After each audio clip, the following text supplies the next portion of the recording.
स्वागत है आपका बूस्ट एनर्जी चैनल पर, जहां हर कहानी में छुपा है ज्ञान, प्रेरणा और रोमांच। आज हम आपके लिए लाए हैं एक नई, रोमांचक और प्रेरणादायक पौराणिक कथा। तो बने रहिए हमारे साथ और कहानी के जादू में खो जाइए। राजा कुशाग्र की इकलौती संतान उनकी बेटी चित्रा थी। वह उसे बहुत प्रेम करते थे। उनके वंश परंपरा में अब तक सभी को केवल एक ही संतान होती आई थी। उनके पूर्वजों में से एक भजन निह संतान थे, इसलिए उन्होंने संतान प्राप्ति के लिए भगवान शिव की आराधना की। उनकी तपस्या से महादेव प्रसन्न हुए और उन्होंने वरदान दिया कि तुम्हें और तुम्हारी आने वाली पीढ़ी को केवल एक ही संतान होगी। कुशाग्र से पहले उनके पूर्वजों को पुत्र की प्राप्ति हुई थी, लेकिन उन्हें एक कन्या प्राप्त हुई। महादेव की इच्छा मानकर उन्होंने अपनी बेटी को ही राज्य का उत्तराधिकारी मान लिया। कन्या का नाम चित्रा रखा गया। यह घोषणा कर दी गई कि चित्रा की संतान ही उसके बाद उत्तराधिकारी मानी जाएगी। कुशाग्र ने चित्रा का पालन पोषण राजकुमार की भांति किया। उन्होंने उसे शस्त्र विद्या सिखाई और कठिन परिस्थितियों के लिए तैयार किया, ताकि वह अपने राज्य की रक्षा एक राजकुमार की तरह कर सके। चित्रा भी स्वयं को कन्या न मानकर पुरुष ही समझती थी। उसकी वेशभूषा और आचरण सब कुछ पुरुषों के समान था, लेकिन उनकी मां के यह सब बिल्कुल भी पसंद नहीं था। चित्रा के पुरुषों जैसे आचरण से उसकी मां बहुत दुखी रहती थी। उनका मानना था कि इस तरह पुरुषों की तरह आचरण करके चित्रा अपने प्राकृतिक स्त्री भावनाओं को दबा रही है, जो सही नहीं है। वे मानती थीं कि चाहे वह शस्त्र चलाए, लेकिन उसे अपने हृदय की कोमलता को नहीं त्यागना चाहिए। कुशाग्र और उनकी पत्नी के बीच इस विषय पर अक्सर बहस होती थी, लेकिन चित्रा को अपने पिता की शिक्षा ही उचित लगती थी। पांचों पांडवों का विवाह द्रौपदी से हुआ था। सभी इंद्रप्रस्थ में सुखपूर्वक द्रौपदी के साथ रह रहे थे। एक दिन देवर्षि नारद इंद्रप्रस्थ आए। उन्होंने पांडवों से कहा कि उन्हें द्रौपदी के साथ रहने के लिए एक नियम बना लेना चाहिए, जिससे कोई मनमुटाव उत्पन्न न हो। पांडवों ने देवर्षि से ही नियम बनाने को कहा। देवर्षि नारद ने नियम बनाया कि पांचों पांडव बारी बारी से एक एक मास तक द्रौपदी के साथ रहेंगे। जिसकी बारी होगी, उसके अलावा अन्य पांडव द्रौपदी के कक्ष में नहीं जाएंगा। यदि कोई इस नियम को तोड़ेगा तो उसे स्वेच्छा से 12 वर्षों के वनवास पर जाना होगा। अर्जुन ने इस नियम को स्वीकार कर लिया और द्रौपदी को भी इस नियम से अवगत करा दिया। एक बार अर्जुन के पास एक ब्राह्मण सहायता मांगने आया। उसने बताया कि एक दुष्ट राजा उसकी गायों को हाँक ले गया है। उसने अर्जुन से अनुरोध किया कि वह उसकी गायों को वापस दिलाए। एक क्षत्रिय होने के नाते विपत्ति में फंसे किसी व्यक्ति की सहायता करना अर्जुन का कर्तव्य था, इसलिए वह मदद के लिए तैयार हो गया। लेकिन समस्या यह थी कि अर्जुन के शस्त्र द्रौपदी के कक्ष में रखे थे और नियम के अनुसार यह युधिष्ठिर का द्रौपदी के साथ रहने का मास था। अर्जुन धर्म संकट में पड़ गया।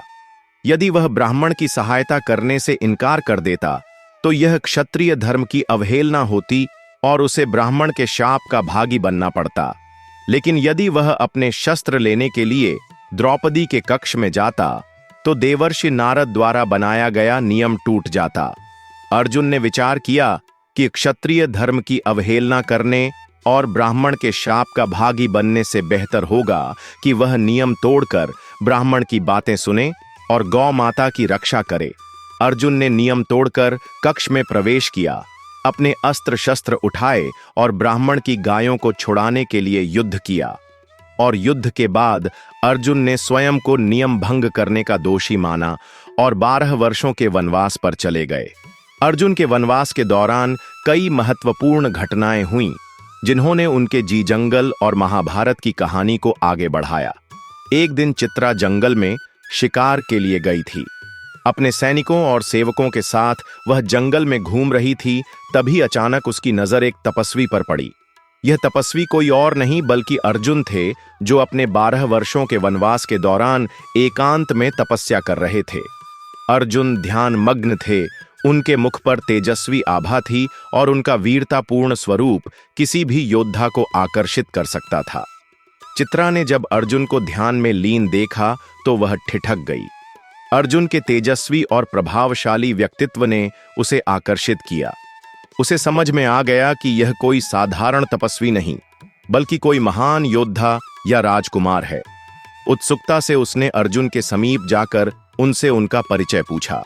अर्जुन ने अपना परिचय दिया। मैं पांडवों में से एक अर्जुन हूं।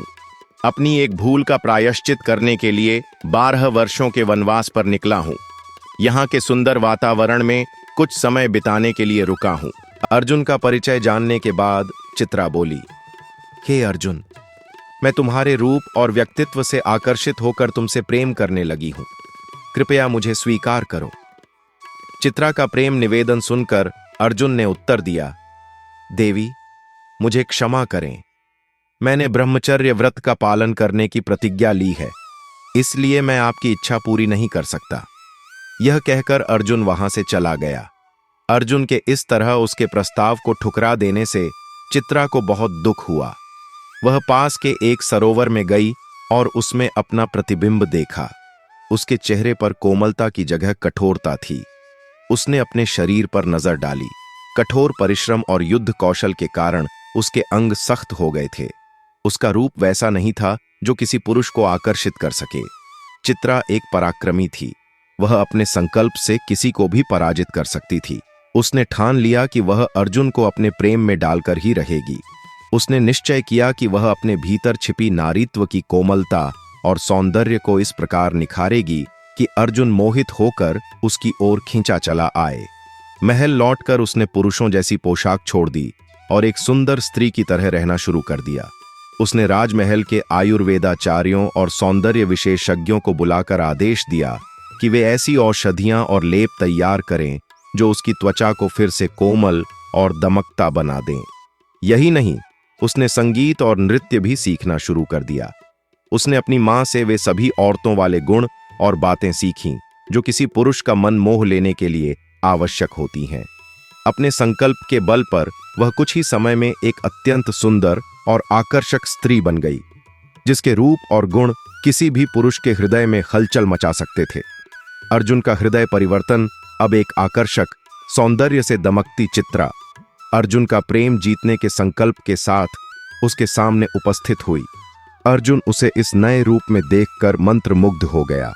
चित्रा मुस्कुराकर बोली, क्या अब भी तुम मेरा प्रेम निवेदन अस्वीकार करोगे अर्जुन? चित्रा के उस अद्भुत रूप को देखकर अर्जुन उसके प्रेम को अस्वीकार नहीं कर पाया। चित्रा हर दिन अर्जुन से मिलने जंगल में आती थी। उसे रिझाने के लिए वह और अधिक श्रृंगार करने लगी। इस तरह मिलते मिलते बहुत समय बीत गया, लेकिन अब चित्रा को यह महसूस होने लगा कि एक नारी होने के नाते वह अर्जुन से प्रेम तो करती है, पर अपने प्रेम को बनाए रखने के लिए वह अपने भीतर की पराक्रमी को दबा रही है। खुद को आकर्षक बनाए रखने के लिए उसने बहुत समय से शस्त्रों को हाथ भी नहीं लगाया था। यह उसके वास्तविक स्वभाव के विपरीत था। अर्जुन चित्रा के उस आकर्षक रूप पर मोहित था, लेकिन जब भी वह चित्रा से मिलता तो उसे महसूस होता कि चित्रा पूरी तरह से उसके साथ नहीं है। उसके व्यक्तित्व का एक हिस्सा ऐसा था जिसे वह छिपा रही थी। धीरे धीरे दोनों ही इस दिखावे से ऊबने लगे। एक दिन जब चित्रा अर्जुन से मिलने आई, तभी कुछ ग्रामीणों का एक दल विलाप करते हुए वहां से गुजरा। चित्रा ने उनसे उनके दुख का कारण पूछा। ग्रामीणों ने बताया, हमारे गांव पर लुटेरों ने हमला कर दिया है। हमारी रक्षा करने वाला कोई नहीं है। हमारे राजा कुशाग्र ने अपनी बेटी को इस योग्य बनाया था कि वह राज्य की रक्षा कर सके, लेकिन वह किसी के प्रेम में पड़कर यह सब भूल गई है। ग्रामीणों की यह बात सुनकर चित्रा लज्जित हो गई। उसने कहा, मैं ही राजा कुशाग्र की बेटी हूं। मुझे अपने कर्तव्य का बोध हो गया है। मैं आप लोगों की रक्षा करूंगी। चित्रा ने अर्जुन से कहा, मुझे क्षमा करें। तुम्हारा प्रेम जीतने के लिए मैं अपने कर्तव्य से विमुख हो गई, लेकिन अब मैं और अधिक इस नकली और झूठे छलावे के रूप में नहीं रह सकती। मैं जा रही हूं।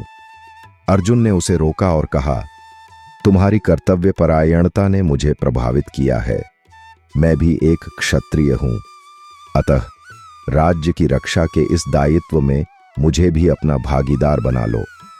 इसके बाद दोनों ने अस्त्र शस्त्र उठाए और गांव को लुटेरों से बचाने के लिए निकल पड़े।